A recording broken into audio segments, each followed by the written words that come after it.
I'm Sarah. Teaching vocal lessons is what gets me up in the morning. At 42, I've seen my share of bright-eyed kids dreaming of the big stage. But it was Emma who brought a twist to my tale. 14, with a voice that needed work but had potential. It was her dad, Jack, though, who flipped my world. "Miss Sarah, my dad's here to pick me up," Emma announced one day, her voice cutting through my thoughts like a sharp knife. I glanced up, expecting the usual parent. But there stood Jack. Not what I expected. Tall, with a look of someone who's seen stuff but kept standing. "Hi, I'm Jack. Emma's been going on about her lessons. You must be Sarah." His voice was straightforward, no frills. I liked that. "Yeah, that's me. Emma's got talent. Just needs a bit more push," I said, offering my hand. His handshake was firm, honest. "Appreciate you helping her out. I'm clueless about this stuff." Her mom was the singer. I caught the past tense. "I'm sorry," I said, the standard response, but his nod told me he'd heard it a million times. "No worries. We're managing. Aren't we, Em?" His look towards Emma was full of that silent communication only parents and kids have. Emma rolled her eyes, the universal kid signal for parents, right, but smiled. "Yeah, we're good."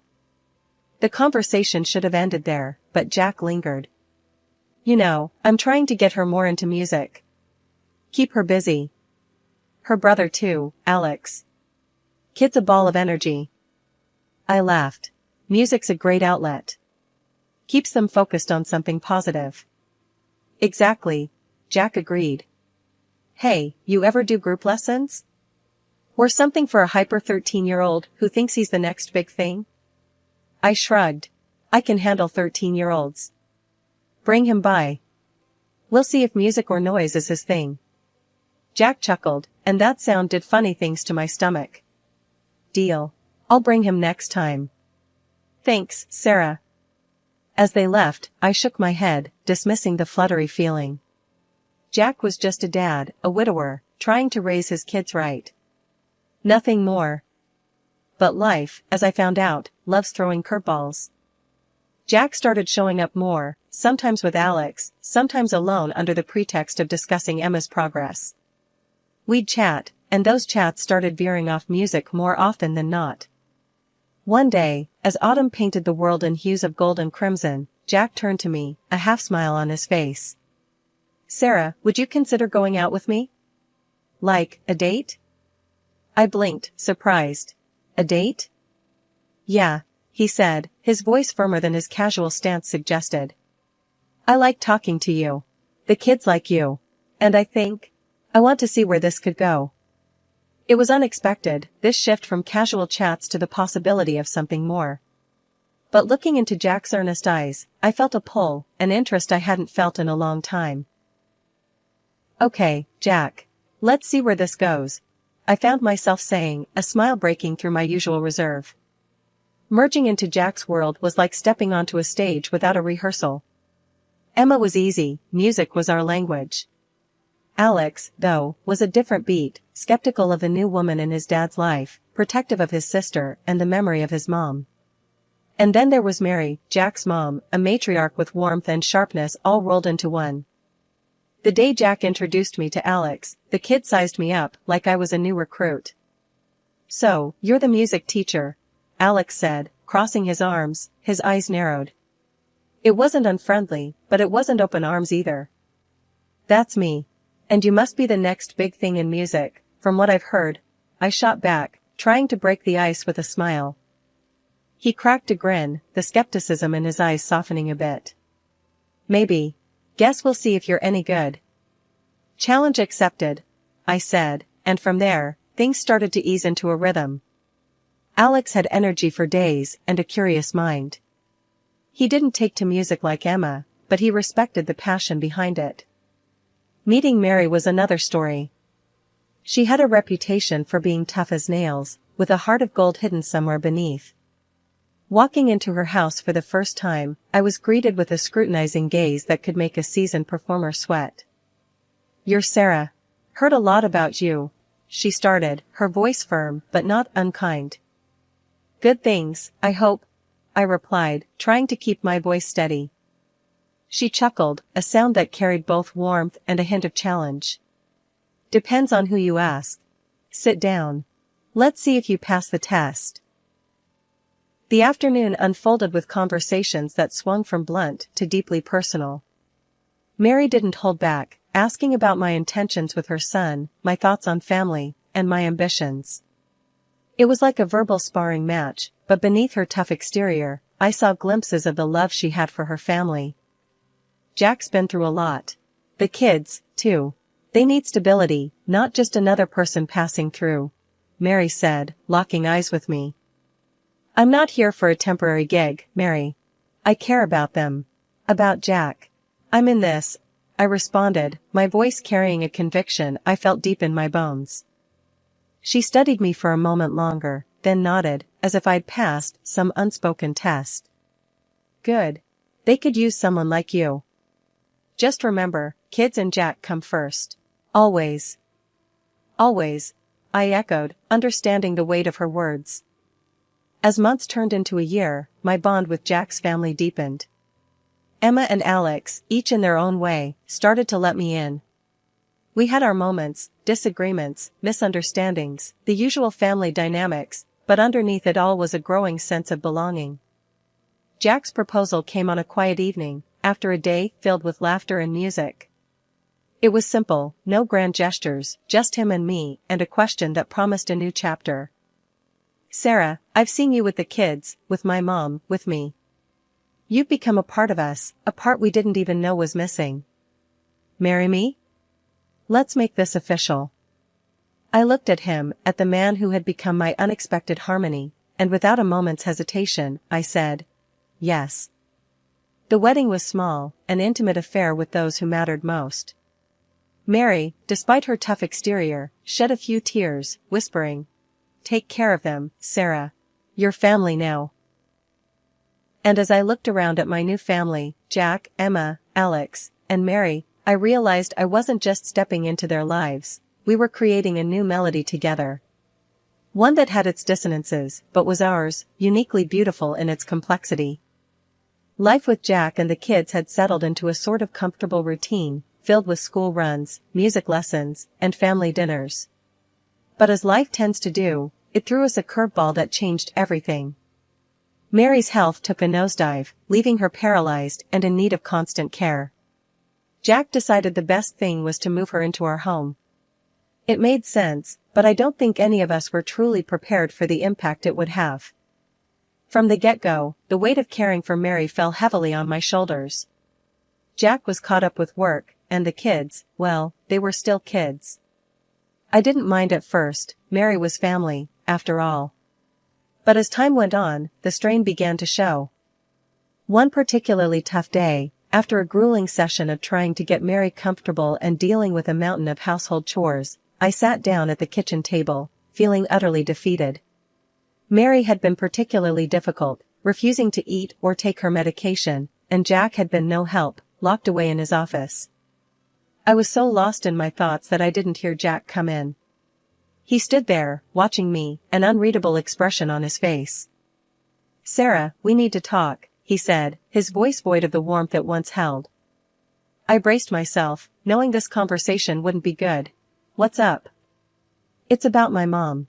And you. You seem off lately. Not handling things as well as you used to. I stared at him, incredulous. Off? Jack, I'm doing everything I can. I'm tired. I'm stressed.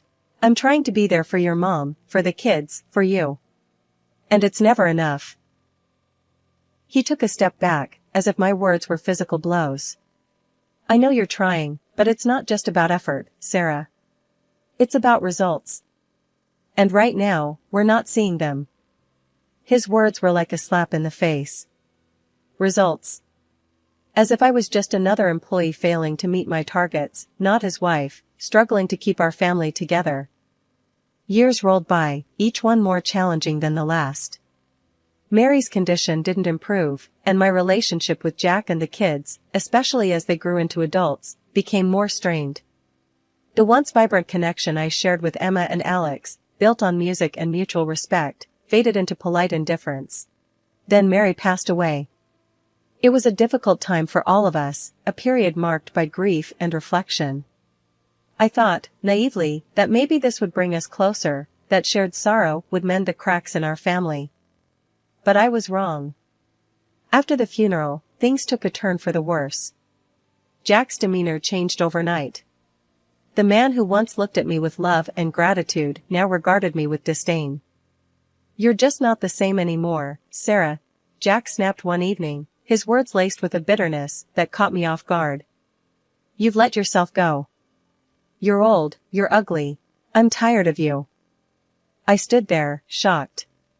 His harsh words felt like a physical blow, leaving me speechless and hurt. "Jack, how can you say that? After everything?" I started, but he cut me off. "Everything? You mean taking care of my kids and my mother? That was your job, Sarah. I tolerated you because you did the chores, nothing more." His words were like a knife, twisting deeper with each syllable. And the kids, now adults, weren't any better. Emma, once my closest ally, turned cold. "You really have no one but us, and you're pushing even us away. You're just a lonely, useless woman," she said, her voice void of the warmth that once held. Alex was no kinder, seizing every opportunity to belittle me. "You should be grateful we even let you stay here," he sneered whenever he passed me in the hall. I couldn't believe these were the same people I had loved and cared for, had considered my family. The transformation was stark, their contempt for me a constant reminder of how much had changed. It wasn't just the emotional toll, my body began to betray me too. My legs, once strong and sure, now ached with a pain that made every step a chore. The doctor's words were clinical, detached, but they hit hard. "It's chronic," he said, scribbling something on his pad. "You'll need to manage it, adjust your activities." Adjust my activities. As if my life wasn't already a series of adjustments, concessions to a family that saw me as nothing more than a burden. One day, as I struggled to stand after a long bout of cleaning, Jack walked in, his eyes scanning the room, always looking for something to criticize.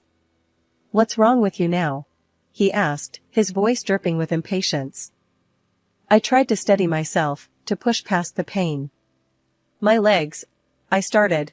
"They've been really bad today," the doctor said. He cut me off with a wave of his hand, a dismissive gesture that felt like a slap. "Always something with you, isn't it? Can't even rely on you to do the basic chores around here without making a big deal out of it." Teaching at the private school, my passion and my escape, became impossible. Jack's reaction to my diagnosis was as cold as ice. "So, what? You're just going to sit around all day now? Great, another mouth to feed without any use," he sneered the day I told him about my condition, his words cutting deeper than the sharp pain in my legs. I wanted to scream, to tell him how much he was hurting me, but I knew it would only make things worse.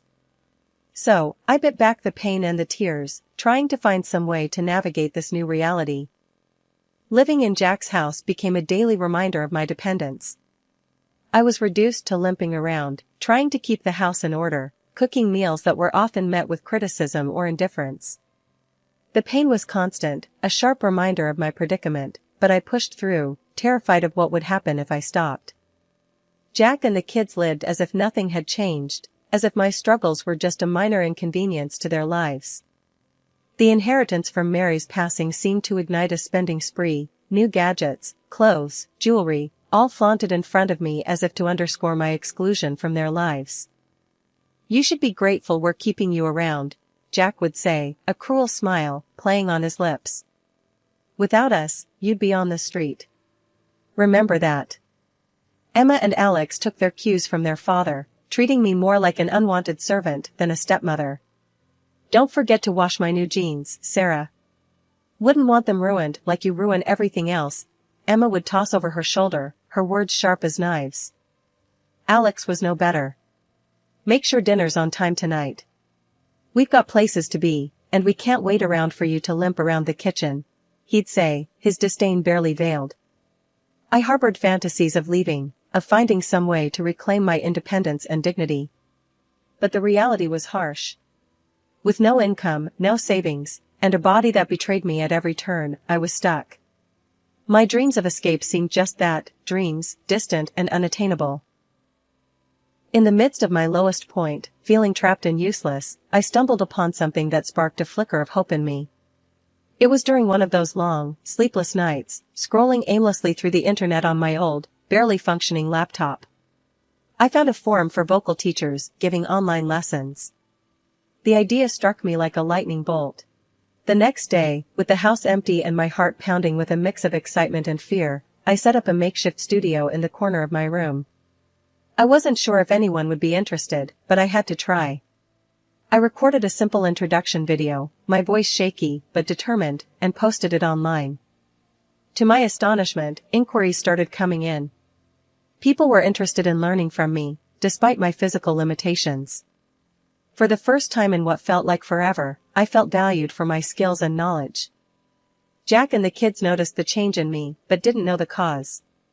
"What's got into you?" Jack asked one evening, his tone suspicious as he caught me humming while preparing dinner. "Just feeling a bit better today," I replied, keeping my eyes on the task at hand, hiding the fear that he would disapprove or, worse, try to stop me. He snorted, dismissing my response. "Well, don't get too happy.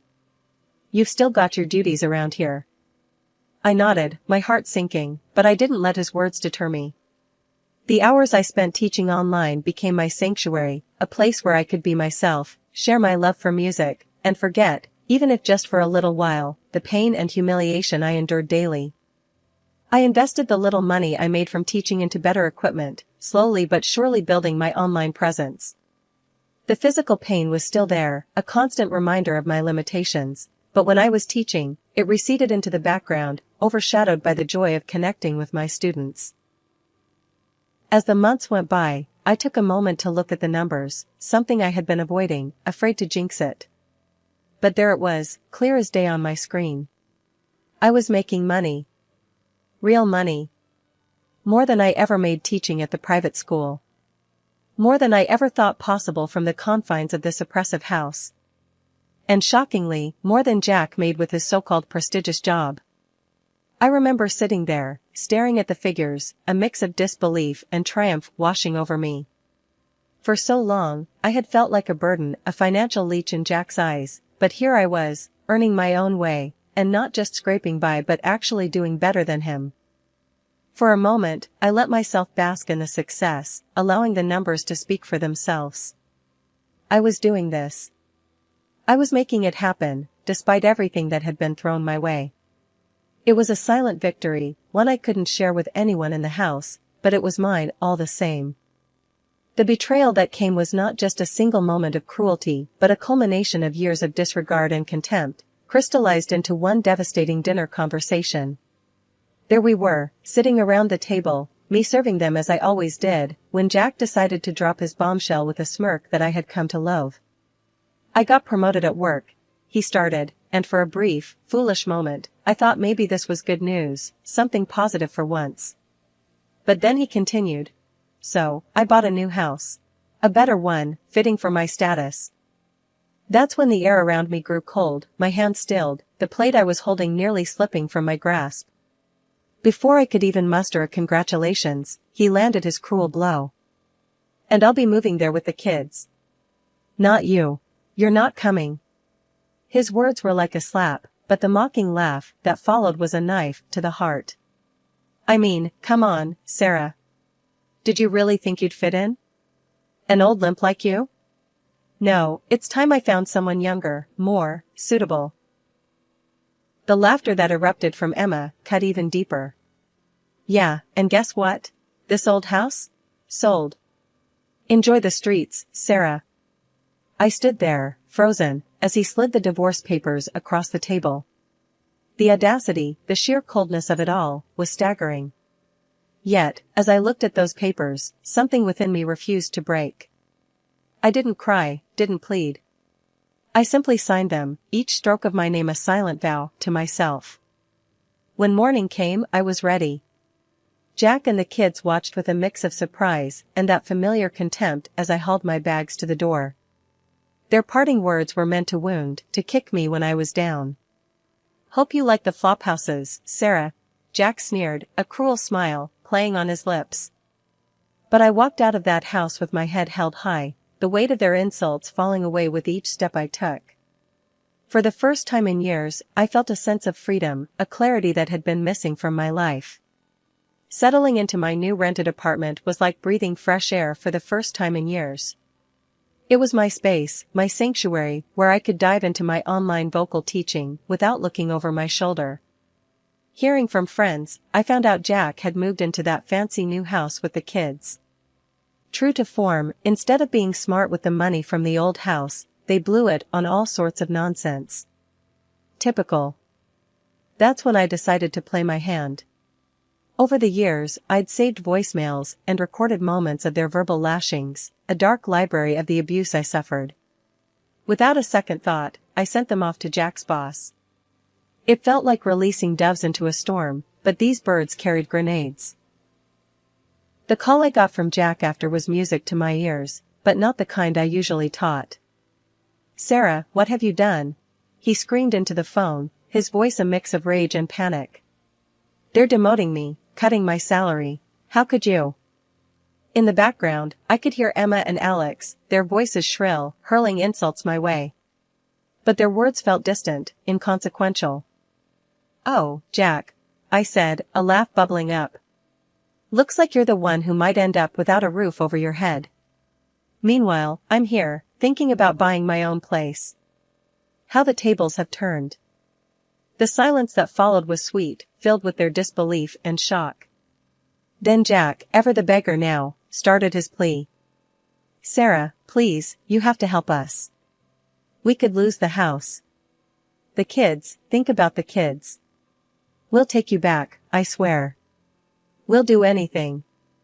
Hearing them grovel, offering to take me back as if they were doing me a favor, was the cherry on top. Take me back? To be your maid again? No, thanks. I've got better things to do. Hanging up the phone, I felt a weight lift off my shoulders, a final closure to a chapter of my life that had brought me nothing but pain. They were desperate, flailing in the mess they'd made, and for once, I wasn't there to clean it up. Through the grapevine, friends let slip that Jack, along with Emma and Alex, had been evicted. Couldn't keep up with the mortgage, they said. Now, they were crammed into some small apartment, the kids juggling jobs to make ends meet. The twist of fate wasn't lost on me. After everything they put me through, there was a bitter taste of justice in the air. Can you believe it? I mused aloud during a call with one of my closest friends from the teaching community, Lena. Jack and the kids, scrambling to keep a roof over their heads. After all that talk about me ending up in a flophouse. Lena's laugh crackled through the phone. Karma's a real kicker, ain't it? You, on the other hand, are living proof that what goes around comes around. You're doing amazing, Sarah. Then came the opportunity of a lifetime. A well-known music school reached out, having heard of my teaching success. They offered me a position, not just as a teacher, but as a coordinator, for their online program. It was more than a job, it was recognition, a chance to influence and inspire on a scale I had never imagined. As I sat down to sign the contract, a wave of gratitude washed over me. To think, not so long ago, I was convinced my life had crumbled beyond repair. And now, here I was, signing a contract that was not just a job offer, but a symbol of my journey from darkness into light.